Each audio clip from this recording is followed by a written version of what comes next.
Meus amigos, boa tarde, são 12 horas, começamos agora o programa Cimara Ellery, aqui da Camaçari TV, e com saudade muito grande de vocês, porque quero agradecer os telefonemas, algumas pessoas que também entraram no blog, o meu abraço, o meu carinho. É pena, né? Eu me lembro um filme que eu assisti, que gostei muito, nunca te vi, sempre te amei.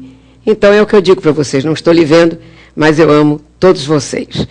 Mas, meus amigos, eleição passou, e eu fora, como eu disse para vocês, nós fomos receber um grupo de ex-companheiros do Humberto, de muitos anos, ali eram generais, coronéis, alguns ministros, e que estiveram também conosco nesses dias aqui na Bahia, onde nós rodamos tudo. Espetacular, saíram maravilhados, embora muitos já conhecessem bastante a Bahia. Mas vimos de outra forma. Foi muito bom sentir falta de vocês. Acompanhei também o resultado do segundo turno e pude presenciar, devido ao hotel que nós ficamos no centro. Eu tenho apartamento em Salvador, mas ficamos todos em hotel. E pude ver toda a vibração da comunidade quando a ACM Neto conseguiu ganhar as eleições. E também fazendo, na hora de um tour, no domingo, por toda Salvador, e nós rodamos por ali, pelo subúrbio, e vimos também que ali tem uma força muito grande do PT. Mas está aí, o resultado veio, e quero parabenizar as palavras do governador. Passou eleição, viraram a página, e ele então estendeu a mão para a ACM Neto, né? Como disse Jacques Wagner, que eu sempre disse aqui, é um gentleman, como pessoa é um gentleman. Errou e escorregou com relação aos professores, com relação também à PM. Mas, de qualquer maneira, naquilo que se dizia no programa, de que você tinha que estar alinhado, o prefeito alinhado ao governador, que estaria alinhado à presidência da República. Não existe isso, porque o governador também, ele quer reeleger o seu sucessor. E é a capital, e ele tem que dar todo o apoio à ACM Neto. Como vou dar apoio a todos os prefeitos que foram oposição a ele, oposição PT, que também ganharam a eleição por essa Bahia imensa que nós vemos por aí. Mas houve um recado, sim, das urnas. Porque, olha, o Norte e Nordeste derrota o PT e reanima a oposição. Isso saiu em tudo quanto foi jornal por aí. PSDB e DEM vencem em 4 capitais nordestinas, além de Belém e Manaus. Né? Grandes capitais aqui do Nordeste que o PSDB e o DEM abocanharam. O PSB de Eduardo Campos conseguiu vitórias contra petistas em Fortaleza e também no Recife. E pelo país, votação dos socialistas cresceu 52,8%. Então, o reduto eleitoral de Lula e do PT, o Norte e Nordeste, deu vitórias importantes à oposição. Porque no Nordeste, que dera 60,8% dos votos a Lula no ano de 2006, e deu também o Norte e Nordeste, o Nordeste deu também 70,5% de votos a Dilma em 2010, mas agora em 2012, 7 das 15 maiores cidades estão agora com PSDB e DEM, entre elas, como eu já disse, 4 capitais. O presidente do PSB, partido que mais cresceu e se toma central para 2014, o governador de Pernambuco, Eduardo Campos, ele cobrou do Congresso e cobrou também da presidente Dilma o ajuste do Pacto Federativo e novo rateio para o FPE, que é o Fundo de Participação dos Estados, né? Que o presidente Lula segurou para poder ter amarrado os governadores. Ele é casado com o poder, o Eduardo Campos, e o PSB já está se preparando para desgarrar-se do PT. Os políticos estão empolgados com os resultados e essa reviravolta. E contrariando 2008, candidatos da situação perderam realmente na maioria dos 85 municípios mais importantes do país. E nessa eleição de 2012, uma onda oposicionista mudou, sim, mudou a cara do poder nas maiores cidades do Brasil. Vocês já viram, o PT já se reuniu, está preocupado com essa modificação. E governistas perderam as eleições do dia 28, na maioria dessas 85 cidades mais importantes, aonde estão 37% dos eleitores do país. E nesse grupo de cidades, composto por capitais e municípios com mais de 200 mil eleitores, partidos oposicionistas venceram em 50 e o PT venceu em 35. Então, a maioria caiu agora no colo das oposições. E o número representa, então, um aumento de 56% neste ano em relação ao desempenho das oposições na campanha municipal anterior a 2008. Então, nós estamos vendo, estamos assistindo tudo isso. Agora, o que eu acho interessante é como a gente faz uma democracia meio complicada. Porque, além de garantir a vitória nas urnas, os candidatos a prefeito, eles têm também que se preocupar com as alianças para eleger o maior número de vereadores.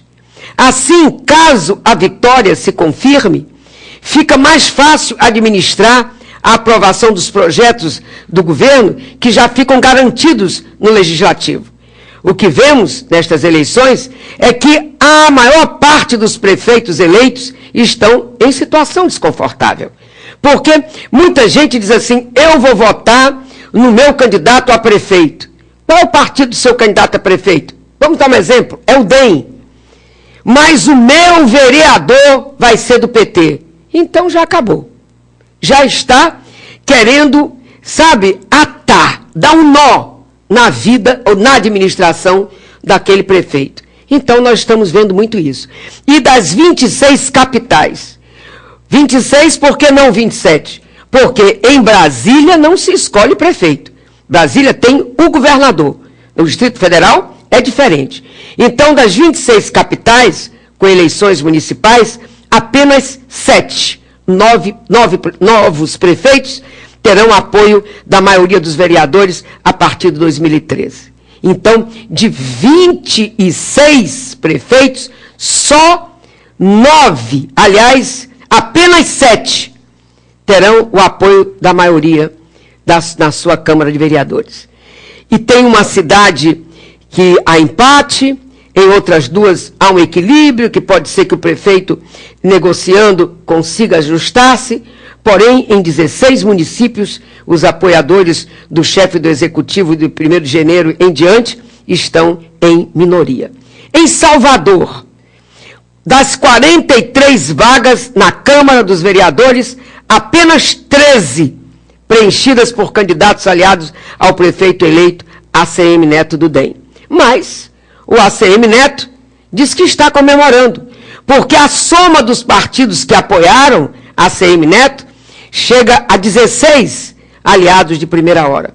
Então, soma-se a esse mais 4, que mesmo estando em partidos da oposição, rebelaram-se e acabaram por acompanhar ACM Neto, de forma clara, bem anunciada, durante o processo eleitoral. E com isso, ACM Neto tem 20 vereadores formando a bancada dele, e tem outros que ele vai procurar, como, por exemplo, Edivaldo Brito.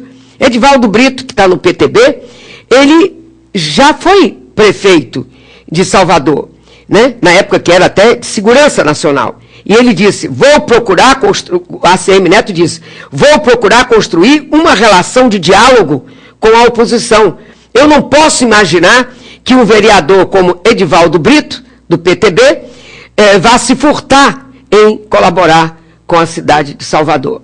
Então, nós temos o PMDB, está dando 2 vereadores, o PV mais 2, o PSDB 2, o PPS 1, o PTN, que foi a grande surpresa, é a segunda bancada da casa, porque elegeu 6 vereadores em Salvador.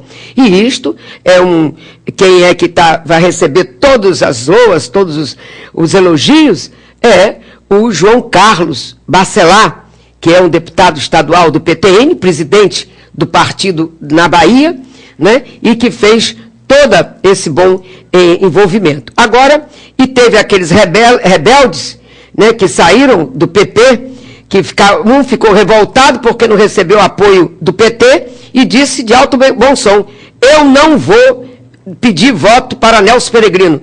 Não me recebe, não me ajuda e vou para a ACM. Então foi anunciado o Orlando Padilha, Evaldo Jorge também, e no PSL o Trindade. Então, o PT em nível estadual, mas que fecharam no Parlamento Municipal por se aliarem a Neto, teve o PSD, que a nível estadual está com o Wagner. Mas um grupo chegou a aliar-se com o ACM Neto, o PP, o PRB, o PMN, o PSC, PRP, PDT, PR, PSL. Gente, é partido muito. Mas, então está aí as coisas que foram acontecendo. Tem partido, tem um grupo que é independente, então quem é independente pode, uma hora, apoiar o prefeito e outra hora ir contra o prefeito. Então fica muito bem. Agora, a oposição, quer dizer, o PT, ficou com 7 representantes. O Valdir Pires entre eles, tem o Gilmar Santiago, tem o Suíca, tem o Lessa, o Carbalau, que é terrível, o Moisés Rochas, o PCdoB tem Aladice Souza, Everaldo Augusto, aí tem o PSB, que tem 2, tem o PSOL com o Hilton Coelho, então esse é o bloco de lá. Agora, se vocês querem saber, está difícil mesmo. Macapá, por exemplo, em Macapá, o PSOL, o único lugar onde o PSOL ganhou na capital, pela primeira vez, está debutando como um prefeito de capital. Então, acontece que ele, o Clécio Luiz, em Macapá, vai buscar o apoio de Sarney. Ele disse: eu vou buscar o apoio de Sarney. Não podemos abrir mão da ajuda de ninguém. Ele diz que essa experiência que ele vai ter agora vai levar o PSOL a fazer reflexões. Porque o PSOL, ele quer que o ajudem, mas ele não ajuda a ninguém. O PT teve uma época que era assim: venham a mim e eu não vou a vocês. Então agora ele vai precisar de ajuda, porque ele não fez maioria. Em Manaus, o Arthur Virgílio deu um show, que é do PSDB. Foi deputado federal na mesma época que eu era deputada federal, depois ganhou para senador e era uma oposição ferrenha ao presidente Lula. E ele perdeu, né? Perdeu para a Vanessa e para a senadora na última semana, porque o Lula foi lá para dentro e botou força e mandou ajuda e foi um negócio incrível. Ela ganhou na última hora, mas depois está aí, ele candidatou. Ele é um diplomata de carreira, homem inteligentíssimo, preparadíssimo, tem um discurso belíssimo, mas acontece que Arthur Virgílio agora não ganhou no primeiro turno porque o Ibope disse que ela estava na frente, foi aquele negócio todo, e tem muita gente que não aprendeu ainda a votar. Eu vou votar para não perder meu voto naquele que eu sei que vai ganhar. Perde seu voto, se o cara for ruim, já perdeu seu voto, meu amigo. Então temos que votar de acordo com a nossa consciência. Se perder, você fez a sua parte, naquilo como você imaginava que fosse. E agora o Arthur Virgílio terá o apoio apenas de 7 vereadores da base aliada dele. E você sabe quantos vereadores tem lá em Manaus, a capital do Amazonas? 41. Então ele vai ter que se virar para poder conseguir trazer um grupo maior, para pelo menos ele ficar mais confortável. Agora tem só 7 e são 41 cadeiras que ele está lutando lá. Mas vamos ver como é que vai ser. O PSDB em Belém também são 21, em Belém 21 dos 35 vereadores são da oposição, né? Também o Zenaldo Coutinho, que é do PSDB, está difícil. Em São Luís, para a gente entrar no nosso Nordeste, também não tem maioria. O Edivaldo Holanda Júnior, né? Ele teve 56% dos votos válidos, mas são 31 nomes foram eleitos para a Câmara Municipal e 22 ficaram oposição a ele.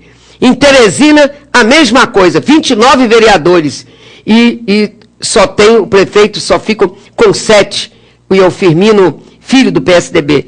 Fortaleza também, o Roberto Cláudio, do PSB, é um médico, um bom médico, presidente da Câmara de Vereadores de Fortaleza, ganhou a eleição, deu uma volta por cima do PT, mas não tem a maioria na Câmara. Ele só tem 16, né, das 43 cadeiras que tem lá.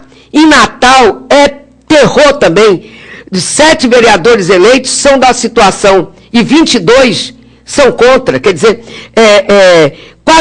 são 3 vezes mais do que ele tem. João Pessoa, a mesma coisa, ganhou o Cartacho, que é do PT. Está aí, um do PT que ganhou. Mas ele ganhou, mas não leva também, não tem a maioria lá na Câmara. E Recife foi o único. Recife conseguiu fazer barba, cabelo, bigode. O Geraldo Júlio, do PSB, tem muito motivo para comemorar. Foi eleito prefeito do Recife na sua primeira eleição, nunca tinha sido eleito a nada, e ganhou com 51% dos votos, e ainda terá ampla maioria na Câmara de Vereadores em 2013. Então, está aí, parabéns, governador Eduardo Campos, do PSB, né, que cresceu muito na política. Quando ele tentou, o Lula não quis ouvi-lo, né, insistiu com o Eduardo Campos e insistiu que ia com Humberto Costa, é o senador Humberto Costa, e o Eduardo Campos dizia, o Humberto Costa não ganha, não vai, vamos perder. Então, presidente, dizendo para o Lula, né, porque não chama ex-presidente, então, presidente Lula, eu vou colocar ali o meu candidato. E colocou e o candidato ganhou. Então, Maceió também está numa situação difícil, está ruim. Aracaju é meio a meio, dá 12-12, porque lá só são 24. Quer dizer, difícil, né, a gente encontrar uma Câmara com par, número par, geralmente é ímpar, mas está 12-12, e é o João Alves, que já foi governador, e ele é do DEM. Então, é isso aí. E São Paulo, o Fernando Haddad terá o apoio de 21 seus coligados e a resistência de 34 candidatos da oposição. Mas, olha, não é assim não. São Paulo analisaram errado. Porque o PSD de Kassab, foi ele que fundou, o prefeito Kassab, ele que fundou o PSD e apoiou o Zé Serra. Mas ele é alinhado com o Lula. E nisso eu garanto que ele vai mandar toda a turma dele para apoiar o Fernando Haddad. Tenho certeza. E vai trocar por uma secretaria. A turma é sempre assim. Agora, dou os parabéns para Haddad pela vitória. Se merece, eu não sei, porque não foi bom como ministro da Educação. Mas o PT não merece que eu dê parabéns, porque venderam a alma ao senhor do dinheiro, da ganância, o maligno senhor das trevas. O partido se descaracterizou. O antiético absoluto, certinho, salvador da pátria, precisa de uma repaginada, fazer uma limpeza ali, para que volte a liderar esse país. É pior que qualquer outro partido, devido ao dom de iludir. Isso é o título de uma música que eu acho belíssima e que veio na minha cabeça na hora que eu escrevi o meu texto. Porque o PT é pior que qualquer outro partido, devido ao dom de iludir. Bom, meus amigos, África. África visita África. Angolanos ensaiam para concerto e falam sobre relação África-Bahia. Vamos embora ver, porque a Tamara fez essa matéria e prestem atenção. Os músicos angolanos Dodô Miranda e Uísa, artistas que vão protagonizar o concerto África Visita África, ao lado da cantora baiana Jussara Silveira, já estão se preparando para o grande show.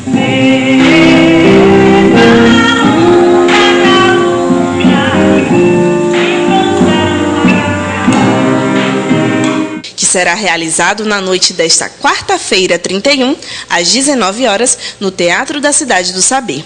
O maestro da Sinfônica Popular Brasileira fala da proposta do projeto. Olha, isso já está bem linkado, né? A gente, na verdade, a gente tem esse sangue já africano.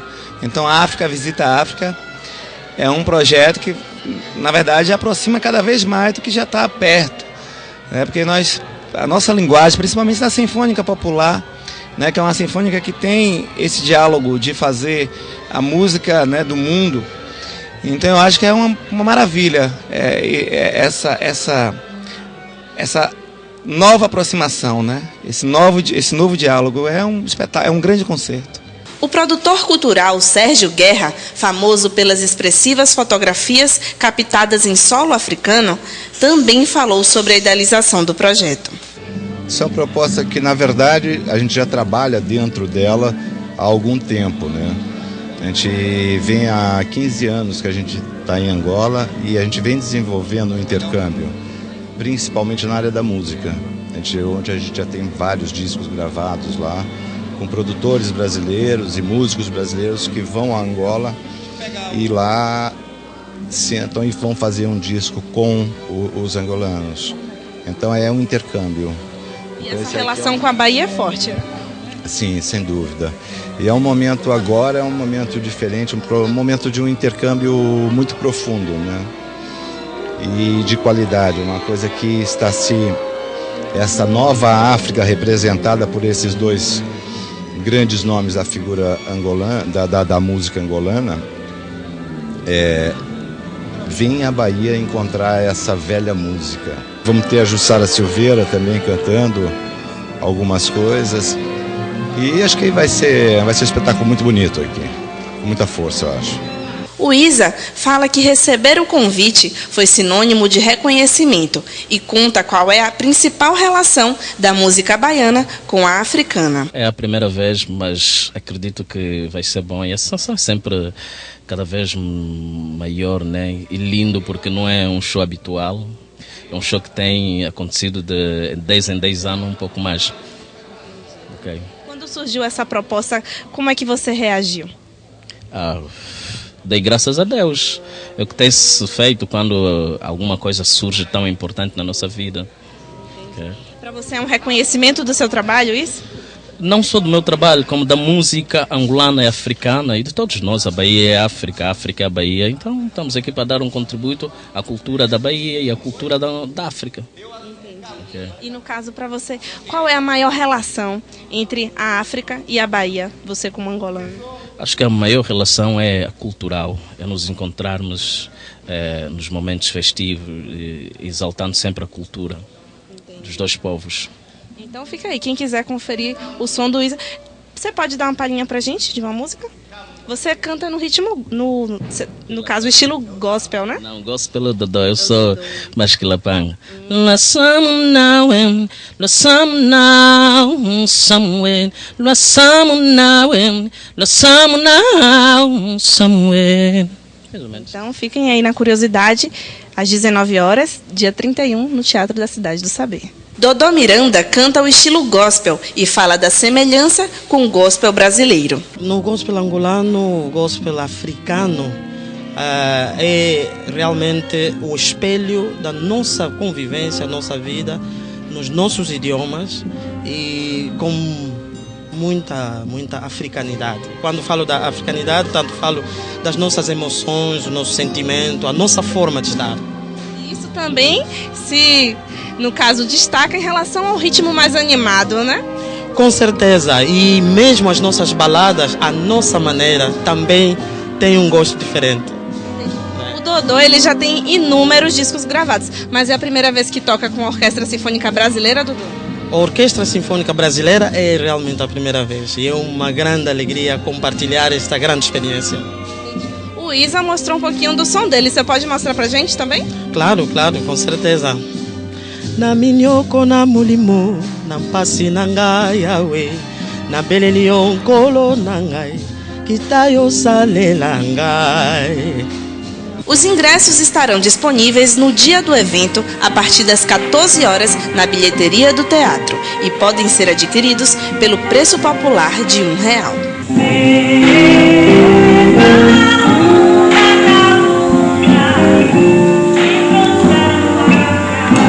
Linda essa música, né? Vocês viram que coisa linda isso? Pois é, os africanos maravilhosos, angolanos extraordinários que eles são, né? Dizem até que Salvador é a cidade onde tem mais negros fora da África. Então, está em nós, né? O sangue jorrando em todos nós. Então, que eles tenham aqui uma boa estadia conosco. Então, vai ser hoje às 19 horas. Hoje às 19 horas. Eles estão com a Orquestra Sinfônica Brasileira. E R$1 a entrada, né? E a compra do ingresso já começa agora a partir das 2 horas da tarde. R$1. Vale a pena assistir essa apresentação, né? A África Visita África, angolanos ensaio para concerto, foi o que nós vimos agora, e falaram sobre a relação África-Bahia. Meus parabéns, portanto, a Tamara por essa reportagem. Mas, meus amigos, uma curiosidade. Dezembro próximo terá 5 sábados. Olhem na folhinha e vejam que no dezembro agora nós vamos ter 5 sábados, 5 domingos e 5 segundas-feiras. Isto, conforme os matemáticos, somente ocorre a cada 824 anos. Os chineses chamam este acontecimento de saco de dinheiro. Então eu me considero uma premiada. Como é que eu estou aqui? Ô, Senhor, me deixa entrar viva no mês de dezembro, para que eu tenha aquela sensação de que eu presenciei uma coisa que só vai acontecer daqui a mais 824 anos, quando o ano for de 2836. É que vai ocorrer novamente esse encontro, assim, de 5 sábados, 5 domingos e 5 segundas-feiras. Não é fantástico isso? Pois é. O furacão Sandy, meus amigos, deixou já pelo menos 48 mortos em 8 estados americanos.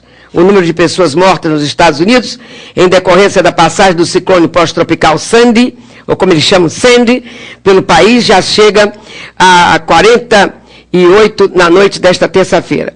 Nesse total, 18 morreram na cidade de Nova York. Uma pessoa morreu no Canadá, e com isso o total de vítimas pelo Sandy, somada sua passagem pelo Caribe, pelo menos 69, chega a 117 pessoas. Essas estimativas são até preliminares, já que outras fontes apresentam números ainda maiores. A agência France Press menciona pelo menos 43 mortes, enquanto a Associated Press indica ao menos 50 mortes. Então, cada uma vai dizendo. Agora, grande parte das mortes ocorridas nos Estados Unidos foram causadas por quedas de árvores. E mais de 1 milhão de pessoas em 12 estados americanos estão desalojadas. E destas, cerca de 11 mil estão em abrigos da Cruz Vermelha em 16 estados. Bom, eu sei que os prejuízos só em estragos da infraestrutura chegaram a 20 bilhões de dólares.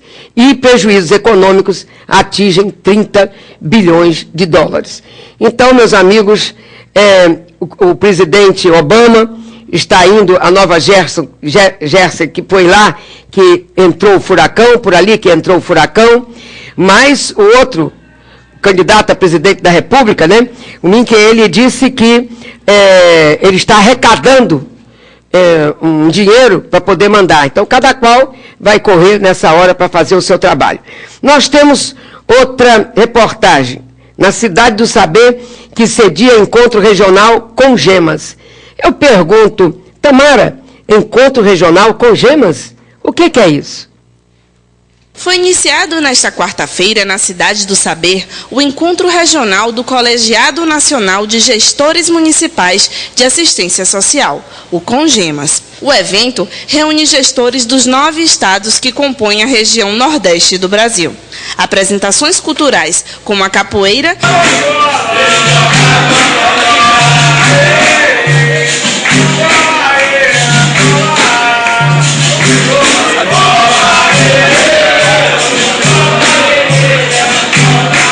e a exposição de peças artesanais também fizeram parte da programação. A diretora de articulação do CONGEMAS fala do objetivo do evento. O tema do nosso encontro regional é financiamento do SUAS gestão municipal e desigualdades regionais. O entendimento da gente, primeiro, é que a assistência social ela acontece verdadeiramente nos municípios. Portanto, discutir o financiamento da gestão municipal, para nós, é fundamental. E em cada encontro regional do Congemas, nós escolhemos um tema específico que mais traduz a problemática maior da região, que no caso da Bahia, no caso do Nordeste, é a questão da seca. A gente precisa encontrar alternativas para este fenômeno, que não pode ser tratado como um fenômeno apenas da natureza, mas é um fenômeno que tem que ser visto como um desafio para os governos. A secretária do Desenvolvimento Social explica o porquê de Camaçari ser escolhida para sediar o evento. Camaçari hoje é destaque, na política nacional pelos avanços que ela teve na política da assistência. E com a vinda da presidente Dilma, isso ganhou uma dimensão de Brasil. A presidente Dilma veio aqui, visitou um desses projetos sociais, que é a Cidade do Saber. Ela ficou encantada com isso. Onde ela chega, ela fala desse projeto. E dentro da política do social, a gente avançou muito. E na último encontro nacional, isso foi destaque no encontro. E é por isso que hoje Camaçari está sediando esse encontro aqui. A gente está recebendo a região Nordeste para estar discutindo a problemática da seca, as desigualdades regionais, enfim, para estar discutindo uma política mais consistência para poder evitar que os nordestinos sofram tanto com essa temática que é a seca. O evento será finalizado nesta quinta-feira, 1º de novembro, mas é preparatório para o encontro nacional, que será realizado em março de 2013. É o primeiro encontro regional, de preparação, que são 5 encontros. Camaçari é o primeiro, da região Nordeste. E ainda vamos ter mais 4 encontros para culminar com o encontro nacional, que vai ser em março. A assistente social Elane Rodrigues fala da expectativa dos gestores. Para a gente esse encontro é de fundamental importância, principalmente no momento hoje que o Nordeste passa. Você discutiu o cofinanciamento da política de assistência social, principalmente nesse contexto de seca no Nordeste, uma das maiores secas, de miséria. E esse encontro é fundamental na assistência social para a gente, como gestores da política de assistência, propor e elaborar políticas públicas, principalmente em alguns governos que estão finalizando, mas que a gente vai deixar a marca da assistência social como política de direito.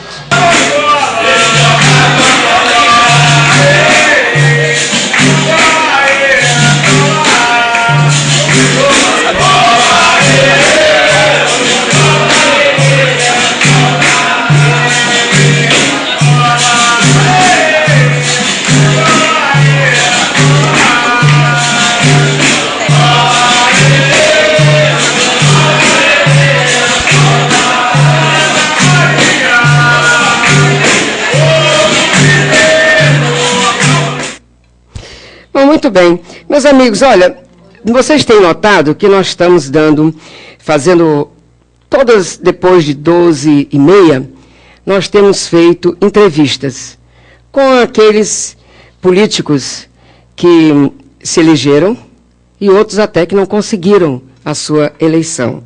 Isso é uma forma de vocês conhecerem e se identificarem mais com os políticos da cidade de Camaçari. E hoje nós temos uma entrevista com um neo-vereador. Primeira vez que é vereador, mas conhecido de Camaçari, tem envolvimento com a comunidade, e será muito interessante vocês acompanharem a entrevista de Otaviano Maia com Ilai Ellery. É rapidinho e é ao vivo. Qualquer coisa que você quiser entrar também no ar com algum telefonema, será bem-vindo. Então, uma paradinha rápida e vocês hoje vão conhecer melhor. Vocês já conhecem muito bem, mas vão conhecer melhor o Otaviano Maia, agora com a responsabilidade, porque agora é uma autoridade no nosso município. Voltamos já já.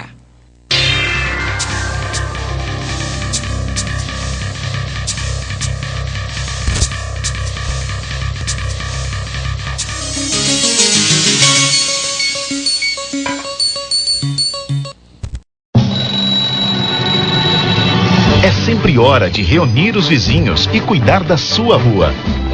Toda hora é hora de combater a dengue. Cuide da sua casa, cuide da sua rua. Juntos, somos mais fortes que a dengue.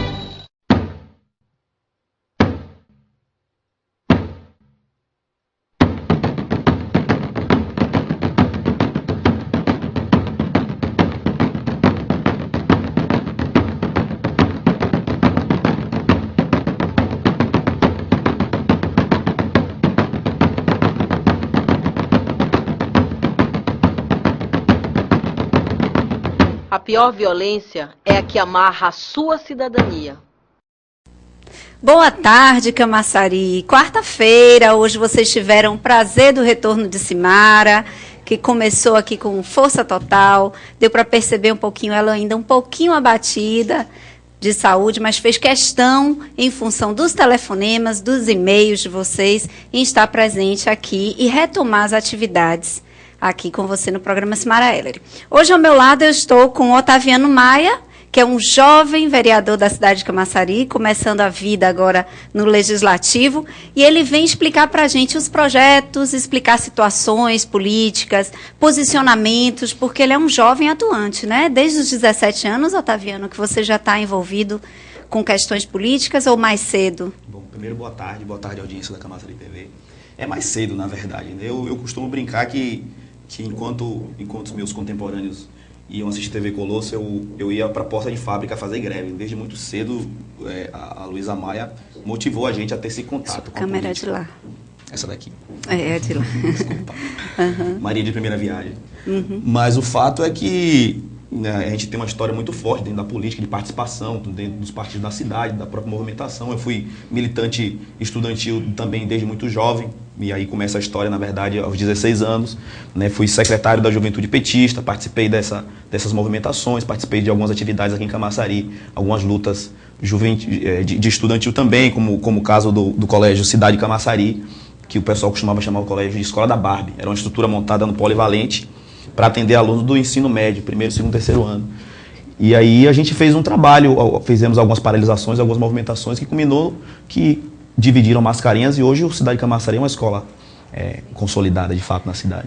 Olha, você teve 1.587 votos, você veio da legenda do PT, porque você foi, inclusive, do PT Jovem, se eu não me engano, não é isso? E eu queria saber, assim, como foi fazer política na cidade de Camaçari? Camaçari é uma cidade jovem, com a população de jovem, é maioria, né? Na pirâmide etária você tem mais jovens do que os velhos ou do que as crianças, é a faixa etária mais gordinha. E você, por ser jovem, como foi fazer política aqui e como foi a sua eleição propriamente dita? Pois é, veja que Camaçari, nessa eleição nós tivemos 43 mil votos de jovens que votaram pela primeira vez. Eu penso que a Câmara ainda não é reflexo da sociedade que a gente tem, mas é resultado também da sociedade que nós temos. Né? O Camaçari tem 52% de mulheres e nós temos uma vereadora.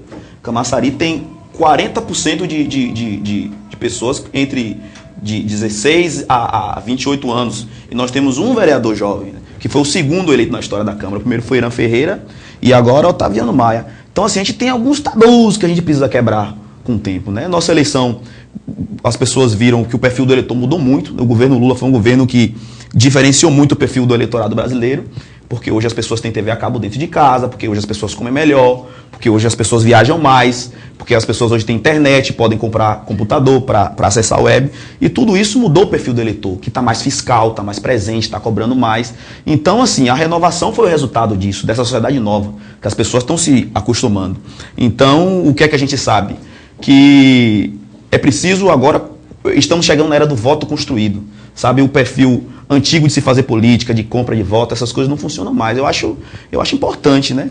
E no que tange a minha eleição, eu acho que fui excelente. Ganhei eleição, né, numa conjuntura complicada. Mas você esperava uma votação mais expressiva? Porque algumas pessoas comentam que dentro da política esse ano, aqui em Camaçari, independente do PT, do partido que você estava, mas que houve muito investimento financeiro nas campanhas de uma maneira geral. Você foi eleito, você é um vitorioso, mas você esperava um número de votos maior do que você obteve? Olha, foi a minha primeira campanha, sabe? E assim, eu não sabia até hoje qual era o meu tamanho. O que existiam eram as pessoas que, por conta do fato de ser sobrinho de Luísa Maia e ser sobrinho de Luiz Caetano, colocaram uma responsabilidade que não era minha e uma expectativa alta em relação a... Né? Hoje a gente sabe que o meu tamanho é 1.587. Eu tive 1.587 votos. Agora sim, o que é que a gente viu também? O primeiro mais votado do PT, o primeiro eleito pelo PT foi Osiel, teve 2.099 votos. Eu tive 1.587, fui o sexto, né? Fui o último do PT, é importante dizer. Na eleição passada, a mais votada teve 3.901, que foi Luísa Maia, e Marcelino teve exatamente 2.901, então foram 1.000 votos de diferença. E nessa eleição foram 600 votos de diferença do primeiro para o sexto. Uma eleição complicada, a gente teve que, nossa coligação foi uma coligação que teve vários candidatos, e tudo isso resultou. Nós fizemos a maioria na Câmara, elegemos o prefeito, e por tabela a votação do PT caiu. Bom, já que você tocou no assunto de ser sobrinho de Luísa Maia e de Luiz Caetano, eu queria saber de você, porque você é jovem, você tem ideias novas, eu entendo e imagino que você vai querer ter seu brilho próprio. Então, até que ponto ser sobrinho de duas autoridades é positivo e até que ponto é negativo na sua carreira política? Olha, eu acho que a minha história, para uma carreira de um político, eu acho que ela é perfeita, porque assim, eu tive a possibilidade de fazer o tempo todo política na minha vida fora do governo, depois tive a oportunidade de saber como é que o governo funciona, né, estando próximo das duas principais figuras da política camaçariense, que é a Luísa Maia, hoje deputada estadual, Caetano, atual prefeito. Então, assim, os valores, o perfil deles também me ajudaram bastante a fazer minhas opções políticas. Minha campanha foi uma campanha pé no chão. Eu andei o suficiente nessa campanha para chegar a São Paulo andando. Então, foi uma campanha de contato, de estar perto. E Luísa Maia, ela é uma pessoa que, na nossa infância, ela nos cobrava entender o que é socialismo, o que é capitalismo, qual é o papel do partido político, o que é que a gente tem que desempenhar, por que ela era de esquerda, tudo isso nos foi colocado. Mas eu tenho os meus valores. Por exemplo, ela tem a bandeira das mulheres, que é uma questão forte. A nossa campanha foi uma campanha basicamente de esportistas e de artistas, né? Tivemos, é claro, também um apoio de negros, de juventude evangélica, de mulheres também, que é uma marca importante que a gente conseguiu trazer para a campanha. E fizemos também o debate das drogas, né, que eu acho que vai ser a grande marca do nosso mandato. Então, assim, são estilos diferentes. Agora, você falou que você andou pela rua, que você foi pé no chão, na cidade e tudo. E nós tivemos alguns vereadores aqui, inclusive de outros partidos da oposição, e que disseram que, na medida em que andavam pela cidade, que viam a carência do povo, mais se motivavam para lutar, para estar lá como vereador, para ser uma autoridade, para se eleger, mais se mobilizavam em prol da comunidade. Como é que ficou o seu olhar e a sua responsabilidade em relação ao que você viu na comunidade? Acho perfeita essa pergunta. Eu sempre tive vontade de participar e de estar dentro da política. Sempre fui um político de bastidores. Trabalhei com Bira Coroa em 2007, eu era assessor de imprensa, trabalhei junto com Patrícia Dourado, que era assessora de comunicação da Câmara Municipal. Depois fui durante 6 meses assessor de comunicação da Câmara Municipal, nessa legislação, nessa gestão de Zé de Elísio. Depois pedi para me afastar com a ruptura de Zé de Elísio. Eu acho verídico, nossa cidade foi uma cidade que cresceu muito, muito. Foram 80 mil pessoas, né? É muito mais do que a maioria das cidades baianas, né? Que acho que só tem 15 cidades na Bahia que passam de 50 mil habitantes. E vieram 80 mil pessoas em Camaçari, que vêm para receber educação, saúde, infraestrutura de esgoto, iluminação. Mas, assim, nosso governo foi um governo de transição e que conseguiu também resolver muita coisa. Eu puxei a discussão, inclusive, na campanha, que o PT foi o único partido nesses 512 anos de Brasil, que conseguiu diminuir a diferença entre ricos e pobres. Isso não é coincidência, isso é resultado de política, de investimento, de ações planejadas entre o governo federal, entre o governo estadual e principalmente o governo municipal, que está embaixo na pirâmide, né, que tem um contato maior com o povo. Então, é claro que a dinâmica social exige que nesses próximos anos a gente esteja com um novo olhar. Mas isso não quer dizer que mesmo com essas demandas, que de fato são importantes, que a Camaçari ampliou muito as margens da cidade, né? Mas o nosso governo está chegando. Quando a gente não chega com saúde, a gente chega com asfalto. Quando a gente chega com asfalto, a gente chega com a cesta básica. Quando não chega com a cesta básica, a gente chega com colchão. É diferente o olhar. Porque por mais que se faça, por conta da chegada dessas pessoas, e que Camaçari também não para de crescer, as demandas não param nunca. Não tem condição. E Camaçari, o orçamento é limitado. Chega a gente, o orçamento é limitado. E você tem que dividir para investir em saúde, em educação. Nós estamos entregando agora 5 hospitais novos em parceria com o governo federal. Fizemos, acho que, cerca de 20 postos de saúde da família. E toda vez que você faz um posto de saúde, que você faz uma escola, você tem que botar professor, você tem que colocar, você tem que pagar água, você tem que pagar energia. E tudo isso diminui do bolo orçamentário. Nós, em Salvador, nós vimos na mídia um comentário de um jornalista que disse o seguinte, que ele não precisava mais de políticos dizendo que iam construir coisas. Ele queria votar em um que dissesse, olha, vou manter bem o que já tem. Porque, assim, às vezes a gente está no governo e a gente vê, vou construir hospital, vou fazer, abrir isso, abrir aquilo. Mas, gente, e a política de manter o que já se tem? Que esse olhar, eu acho que é um olhar importante, já que a gente está tendo essa porta aberta aqui, de estar conversando com o legislativo. Porque você vai ajudar na construção dos caminhos em que o executivo vai ter aqui na cidade. Né? É o quê? Começar a manter. Você falou, a gente está chegando de alguma maneira. A gente chega às vezes com pão, a gente chega às vezes com pão, no caso, a cesta básica, né? Que eu tô. A gente chega com um pouco de saúde, com saúde e tudo. Mas assim, é um pedido meu, assim, olhar o povo na manutenção do que tem. Porque o político tem mania de dizer, eu construí. E a continuidade do que tem, para que o povo, de fato, tenha qualidade de vida, isso é importante que tenha esse olhar. Para o que tiver, que funcione a contento, para que o seu João, lá da periferia, lá da beira do rio, ele consiga usufruir. Que é o que a gente, às vezes, aqui, porque eu não sei, eu acho que você não tem tempo de acompanhar sempre o nosso programa, a gente sempre elogia muito a Cidade do Saber, mas, ao mesmo tempo que elogia, a gente pede que esse projeto seja pulverizado. De certa maneira, vocês já estão fazendo isso, na medida em que, antes da eleição, vocês colocaram caminhões, ônibus que migravam para as comunidades, levando um pouco de cultura. Houve esse movimento aqui, próximas eleições.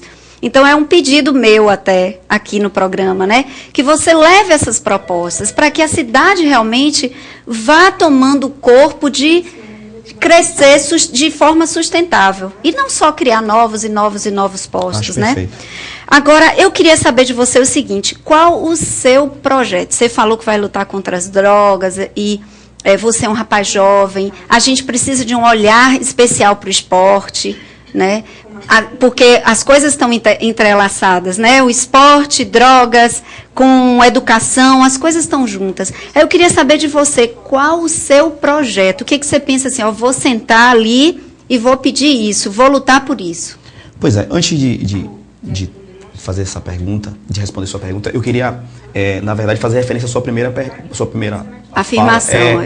Em relação à separação do que é o mandato de vereador e o que é o mandato de prefeito. Isso é importante. A maioria não. Quer dizer, mas grande parte dos vereadores aprenderam a querer também ser executivo. E o papel do vereador não é esse. Na campanha, eu fui frio nessa separação. Até para diminuir o nível de cobrança que viriam depois. Porque eu quero fazer o mandato de vereador, que é legislar, que é fiscalizar, que é estar presente. O problema é que as pessoas esperam de um vereador o que o prefeito faz, que é levar a rua, que é construir posto de saúde. E teve gente que na campanha política fez isso também. Então, assim, é um erro, porque na verdade você está ludibriando. Porque você vai estar prometendo coisas que você não tem condição de resolver.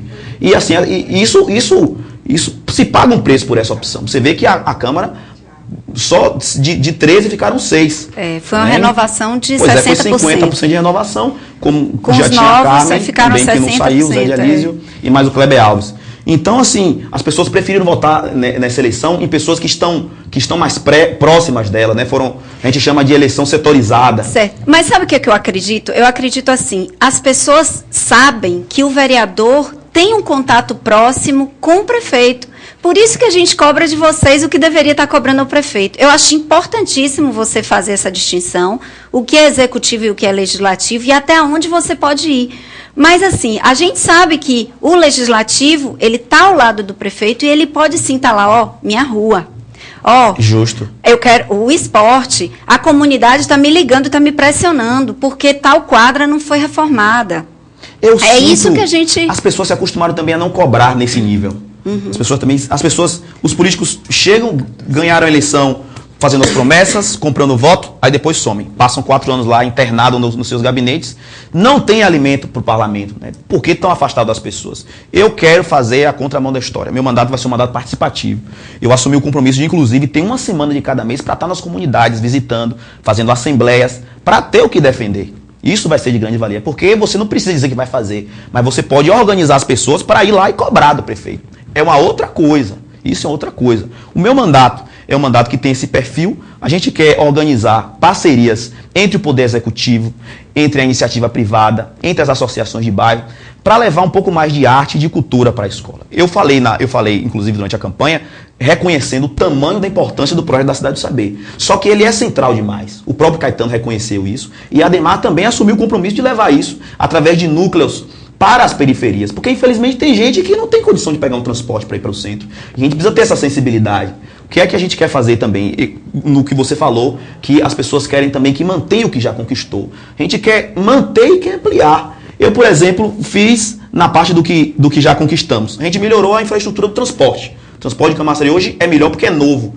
Só que ainda não se respeita o espaço do idoso, ainda não tem horário para o transporte parar no ônibus. Então a gente quer pegar essas coisinhas que fariam uma diferença enorme, sabe? E no sentido de ampliar isso, pegar o que já funciona e levar para as comunidades mais distantes. A ADEMAR assumiu que vai levar um SENAC para a Orla. Eu não sei se vai levar uma Cidade do Saber para a Orla, mas a ideia é espalhar a Cidade do Saber através de núcleos, através das parcerias com as associações. Eu tenho a ideia de levar para as escolas comunitárias, as escolas de bairro, cursos técnicos, cursos livres para os finais de semana, para as senhoras e também para trabalhar com a juventude, né? A ideia é disputar a partir de 2003 a juventude, para a gente não perder mais um jovem para as drogas. Agora, olha só, Otaviano, você como militante, você teve um envolvimento muito significativo no Pedágio Livre, que foi um grupo logo no início do pedágio. Verdade, momento Pedágio Livre. Você teve essa posição muito marcante. E como é que ficou a sua participação após esse momento, diante desses novos outros pedágios que se formaram, que hoje Camaçari é uma cidade ilhada e a gente sente todo dia, você sente, região metropolitana, eu sinto. A cidade ilhada de pedágios, como foi você se posicionando a favor do movimento Pedágio Livre em relação a toda a estrutura do PT no governo do estado e no município? No município eu não digo porque essa é uma questão estadual, não é municipal.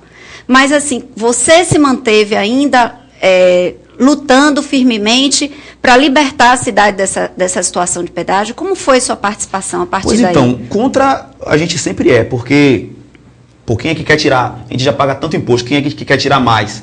Só que assim, as demandas da sociedade moderna, a gente fez a ideia do governador Wagner, na verdade, é de seguir uma tendência do que já acontece no mundo e nos grandes centros urbanos do país.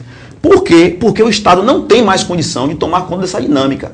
Para se fazer um processo licitatório para reformar ou criar uma estrada, é no mínimo 6 meses, correndo o risco ainda de uma empresa que se sentiu prejudicada no processo, querer embargar ou querer corrigir, e aí se passa um ano. Aí você passa um ano para poder construir um processo. Você vai passar mais um ano para se fazer uma estrada. E aí quando você acaba de apontar a estrada, por conta da demanda de caminhão passando, já se está na hora de recuperar. Então o Estado, da forma que se tem hoje, não consegue atender essa demanda. A ideia de Wagner, mesmo sendo uma coisa que agride diretamente o direito do cidadão, resolveu um problema. A gente já sentiu a diferença hoje. Eu particularmente fui contra, só que assim, atingiu diretamente a atração de empresas de Camaçari. Depois que Camaçari fez isso daí, a gente já conseguiu trazer acho que 15 outras empresas, porque hoje elas têm condição logística de se fazer um transporte, de escoar a produção. Então assim, é aquela história da faca de 2 gumes. De fato é ruim, porque você tem um discurso, você não acredita naquilo, só que tem resolvido, né? Agora, Otaviano, nós fizemos uma matéria aqui que foi muito, sensibilizou muito aos telespectadores, que foi um senhor numa Kombi, passando no pedágio e com a Kombi dele amarrada à porta com arame, e a dificuldade dele para poder catar o dinheiro para passar no pedágio. Eu entendo, agora eu queria saber de você, sei que você se posicionou de uma forma contrária e que agora, até de certa maneira, você está trazendo as outras justificativas que poderiam avalizar o que seria o pedágio. Mas veja, para nós cidadãos, é a decretação da falência da competência política do nosso país. Tudo bem, vamos botar pedágio, agora vamos então diminuir os impostos, vamos tirar os impostos. O CIPA que está lá do imposto de petróleo e de combustível, que a verba, o CID que estaria na verba, vamos diminuir então, vamos pressionar as autoridades. A primeira experiência com o pedágio que a gente teve, que foi a CLN, foi uma experiência traumática, porque eles colocaram a cabine de pedágio antes mesmo de construir a pista. Eles colocaram a cabine, arrecadaram fundos e depois que começaram a fazer as obras, que ainda estão inacabadas, depois de 10 anos. A gente, com a experiência do pedágio, a gente resolveu, pelo menos, minimizar esses impactos. A deputada Luísa Maia, mas o prefeito Caetano acompanhou juntamente com as comunidades, levou as comunidades para poder entrar em contato com o pessoal do pedágio, para poder definir onde seriam colocadas as praças de pedágio. Garantimos que as pessoas que estão trabalhando no pedágio fossem pessoas dessas comunidades, da região metropolitana, e definimos também parcerias para investimento em escola, para que ele desse alguma contrapartida. Então, pelo menos se teve isso. No pedágio da CLN, eles colocaram, acabou, morreu gente, porque a pista não foi colocada. Dividiram, apartaram comunidades que eram integradas. Então, a gente, com essa experiência do pedágio antigo, a gente resolveu fazer isso. Porque a gente também não teve muita opção, foi decisão de governo. E tem hora que um mandato de deputado estadual tem as suas limitações, né? E o que me parece, na época, só quem defendeu foi a deputada Luísa Maia e o deputado Bira, que são aqui da região metropolitana, né? Faltou Você vê que hoje a gente querendo ir para Pojuca, vindo pela BA, a gente paga 2 pedágios. Imagine o impacto disso na população. O que foi que Luísa Maia, inclusive, ela está criando um projeto agora, para que onde tem a praça de pedágios, pelo menos se diminua o imposto no IPVA. É uma discussão também que se pode fazer, né? Então, assim, está se construindo um discurso, porque também é experiência nova. A gente sempre foi contra, de fato, o pedágio. E agora a gente está tendo que trabalhar com isso. Olha, eu acho o seguinte, eu acho que o pedágio é uma situação em que a gente vê a situação do nosso país, de uma maneira geral, a falta de capacidade de cuidar. Essa extensão territorial imensa que a gente pode criar alternativas de mobilidades urbanas mais baratas, a gente insiste em manter as rodovias único e exclusivamente de uma forma mais maciça e o governo não dá conta. Até porque a gente sabe que lança-se um projeto de construção, você vê a Fonte Nova, o valor era X, virou 4X, porque há uma superfaturação, superfaturamento, o dinheiro não chega onde tem que chegar. Eu acho, sim, que foi muito importante você ter se mantido na campanha, né, com o pedágio livre, mas acho que, independente, porque é um contrato, já foi tudo assinado por governador e tal, está aí, a gente não tem como tirar o pedágio, mas a gente tem sim como estar todo momento do lado do povo. Porque o povo, toda hora que saca os R$ 2,80 para pagar ali na cabine, o povo reclama. E o povo está xingando a comunidade. Entendeu? E eu achei muito importante. Agora, seria importante que, mesmo você tendo criado na sua cabeça, psicologicamente, tipo assim, não, mas estão trazendo fábricas em contrapartida. Em contrapartida, vai gerar emprego para Camaçari, porque está atraindo investimento. Mas, de qualquer maneira, é importante a gente saber que para o povo pobre, o povo que precisa de formação, como é o povo de Camaçari, que para se empregar nessas fábricas vai precisar se capacitar, né, que a gente também fala, quer dizer, é uma rede. É verdade. Né? Então, o seu João, que estava lá na combizinha com a porta amarrada, ele não vai ter acesso ao emprego da fábrica do Polo que o Polo está traindo. Então, a gente precisa, sim, manter o discurso coerente de que pedágio não. Está lá, a gente tem que pagar, está tudo assinado, a gente vai ter que conviver, mas pedágio não. Em administração pública, é melhor ir devagar, com cautela. Né? Então, o PT está pagando caro por um discurso que se tinha antes de saber como as coisas funcionavam direito. Eu acho que isso é uma discussão a nível federal. Eu estava acompanhando o debate esses dias na Band, depois da eleição, o deputado falando que da questão da consolidação de novas leis, de uma reformulação nas leis que existem hoje no país. Porque existem 183 mil leis que metade praticamente é obsoleta, metade não funciona, metade na prática não existe. Então, tem discussões que o país precisa voltar a fazer. E a tributária? Porque a tributária vai cair na questão do pedágio. Bota o pedágio, mas diminui o tributo aqui que vem a Tem que se fazer um monte de reforma. O que falta é coragem de fazer coragem para fazer discussão, sabe? Isso. E o meu perfil encara esses debates. O que eu pretendo é fazer, na verdade, um mandato de deputado federal aqui em Camaçari. Sabe, eu acompanhei essa última legislação. Acho que foi uma legislação mediana, diante dos que eu tive a oportunidade de acompanhar, sabe? Ficou muito debate entre oposição e governo, e a gente acabou que não teve uma produção legislativa significativa, sabe? Eu quero poder contribuir de outra forma. Agora... O tempo da gente já esgotou, acho que já passou 2 minutinhos. Então, eu estou me convidando para uma próxima. Tá, então sinta-se convidada. Pode se despedir das pessoas, também agradecer seus votos. Foi um prazer conhecê-la pessoalmente, agradecer toda a equipe da Camaçari TV, agradecer a você que parou para poder me escutar e dizer que espere de mim sempre presença, sempre um discurso coerente, sabe? Nossa campanha foi uma campanha pé no chão, diferentemente do que as pessoas disseram. A gente passou 8 anos sendo agendado negativamente né, citado na Câmara Municipal, citaram a mim, citaram a minha família, como quiseram sempre, sem ter direito ao contraditório. Então, eu acho que o momento é diferente, eu vou ter a oportunidade agora de contradizer, de explicar, as pessoas vão ter a oportunidade de conhecer quem é o Otaviano Maia, conhecer um mandato de vereador de fato e poder comparar. Então, é isso que eu tenho que dizer e agradecer aos 1.587 votos que eu tive. Muito obrigado a vocês. Ok, gente. Eu também queria agradecer a presença de Otaviano, que agendou com a gente, chegou aqui bem mais cedo, aguardou um pouquinho. Uma figura simpática que eu espero que continue na luta pelo jovem e pelo bem-estar aqui da cidade de Camaçari, tá bom? Amanhã a gente se vê por aqui novamente. Até lá.